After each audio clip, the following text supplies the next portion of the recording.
Good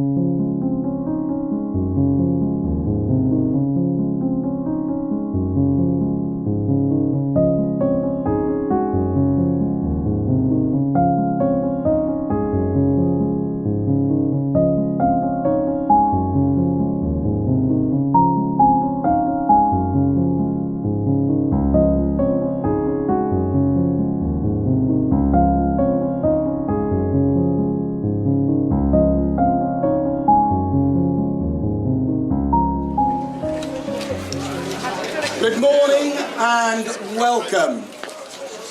Thank you for joining us at this special occasion that marks the next stage in the development of Aldwickbury. It's a pleasure to welcome members of the Castle family, notably Rosemary and Sally, Kenneth Castle's daughters, and to the Chidell family, and particularly to Avril, Brian's wife. I also extend a very warm welcome to our friends, to our governors, to our parents, to our boys, both past and present, who are here this morning. And finally, I'm delighted that Sir Tim Rice has joined us as our guest of honour. He was, of course, an old boy here in the 1950s. Well, thereabouts. Keep going. Today is the culmination of 8 years of work, starting with the inception of the idea, heading through to the building of the dining room, the library, the music department, the Chidell Hall and the associated facilities. And this morning provides me with the opportunity to publicly thank many people. And I'd like to start with thanking the governors for agreeing to the vision and supporting the project throughout. Some brave economic decisions had to be made during a recession, but they were determined that the facilities in this school would continue to grow and to develop. To the architects, MEB, Mark Edison is here today. He and his team took our ideas and went with them, developed them to provide us with the facilities that we see here this morning. To the contractors, City Square, who were outstanding, and I think it's particularly worth noting George and Mark Daniel, who were on site throughout the 18 months of the project, including on days when they were helping to clear the snow out of the car park.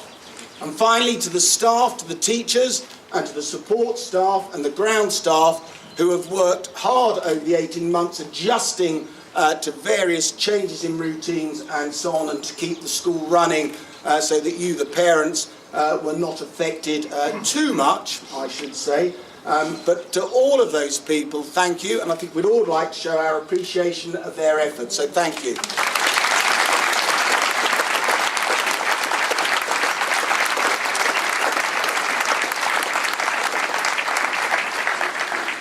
This latest development is built on the legacy that was started by Kenneth Castle and Brian Chidell. Lee House School started in 1937 and was founded by Kenneth Castle. He employed a then young chap who was called Brian Chidell, and he was later to become his partner in the business of the school. They then moved to the school here in 1948, and so Aldwickbury was born. Kenneth set some sure foundations, without which we would not be here this morning.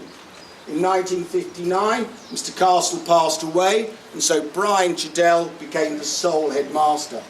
And he continued to build on that Aldwickbury vision.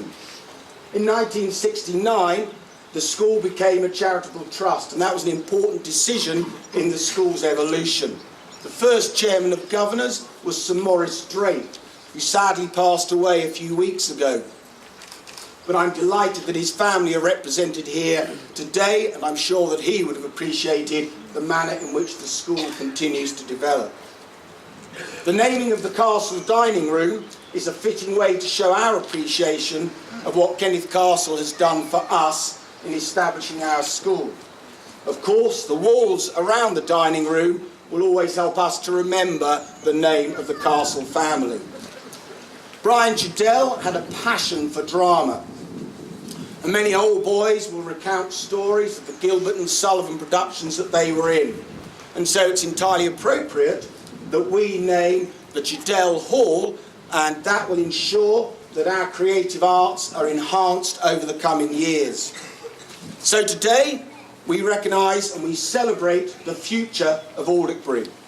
We do this by recognising the past, because it is those past visionaries, Messrs Castle and Chidell, that have allowed us to develop our school today. I will always be grateful for that legacy, and the boys now and future generations of Aldwickbury boys will be the beneficiaries of that vision from all those years ago. In a moment, we're going to ask Sir Tim Rice to officially name and open the buildings. But before he speaks to us, I'd just like to invite the Chairman of Governors, Mr Stuart Wesley, to say a few words. Thank you very much, and good morning to everyone. Inside there are a series of photographs, and I wish to commend one of them to you. And it's a photograph of all the pupils who were here when the school opened on this site in 1948. The reason I want to commend that photograph to you is not because of the beautiful appearance of the people within it, although I better be careful what I say since quite a few are here today, but my reason is that it shows us from what the school began on this site in 1948, and it was, as you will see, very, very small. Look around now and you can see all sorts of development which has taken place subsequently. Now, I think that if that process of development had not continued recently, then we should be seriously troubled. We're not troubled because, happily, development has continued, and we're about to unveil a magnificent facility behind us which will benefit enormously not just present boys but many, many future generations. The secret of the success, in my opinion, has been, at the risk of correcting the headmaster, not so much the governors of the school, although of course I'm grateful for their time and their commitment. I think the secret of the success actually has been teamwork. And within that teamwork, we see massive contributions from the staff, the teaching staff, and the support staff. I know that the boys themselves have been very patient during the building operation. I'm not yet, I think, quite so old that I've forgotten that new building sites have a certain magnetic attraction to young boys. And I also know that building sites have dangers inherent within them as well. Happily, no accounts of misbehaviour have reached our ears at all. So thank you, boys, for your forbearance. And possibly most importantly of all, I want to take this opportunity today to say to the parents, thank you for the trust which you regularly place in us in bestowing your, understandably, very precious sums into our charge and to our responsibilities. That is a serious act of trust, and it's one of which we should be permanently conscious. More than enough from me, ladies and gentlemen, and now with very great pleasure and gratitude, I hand over to our guest of honour, Sir Tim Rice.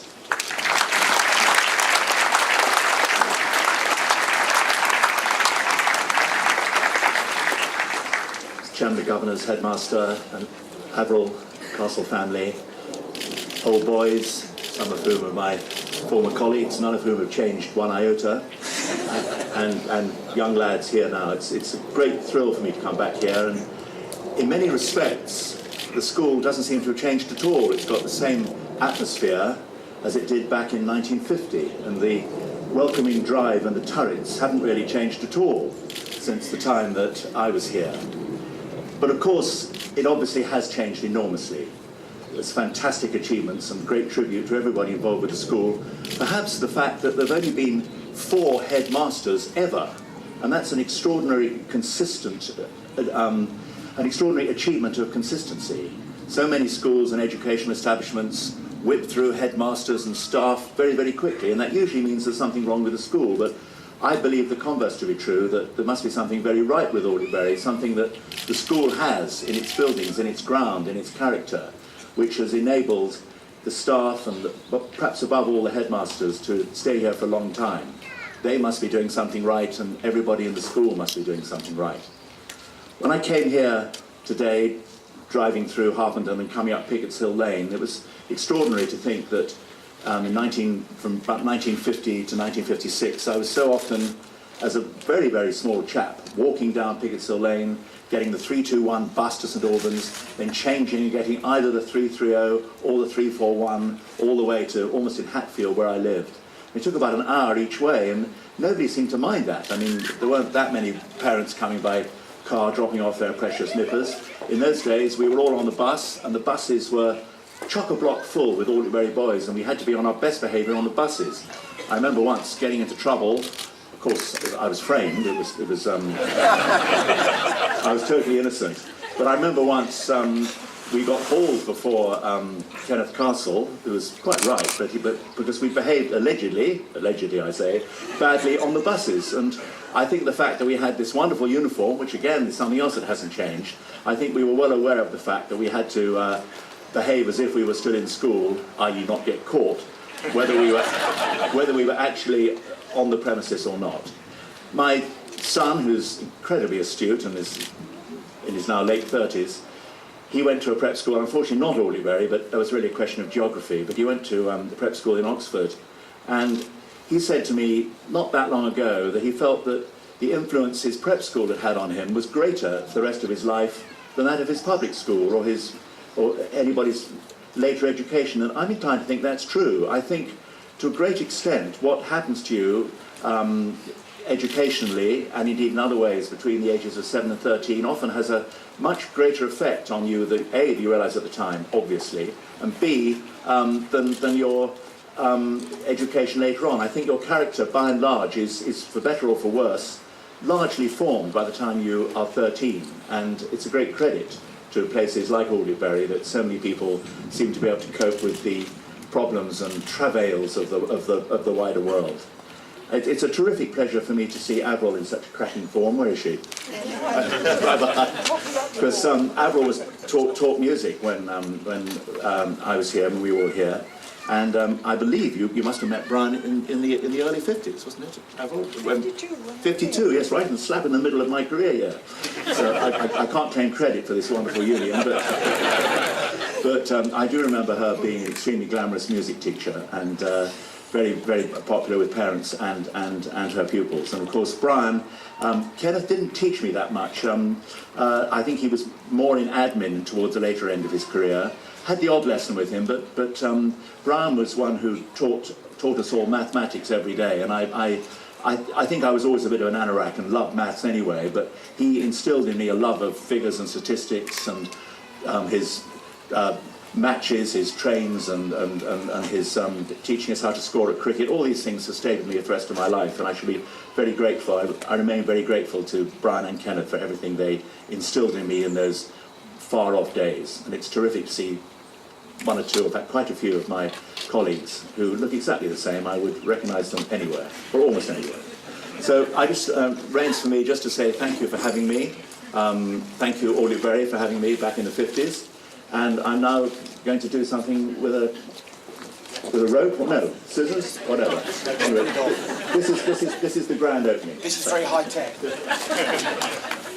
What do I do with this?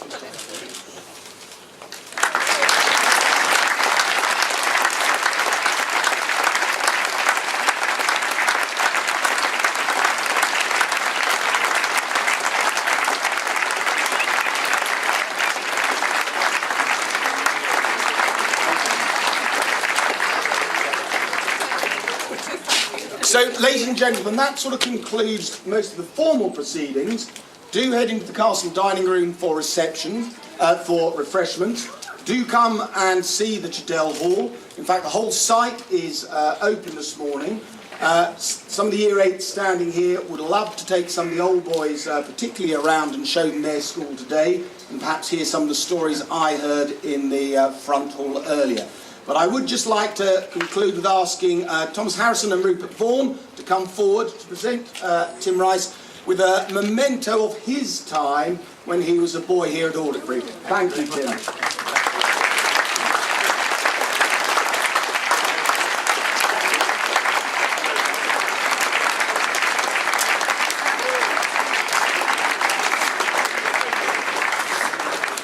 This is the fortnightly orders from April 53. Oh no, first foreman, second battle, third Roseblade, fourth ox, this is terrible. No, it is actually, looks wonderful. My grandkids will love the popping stuff.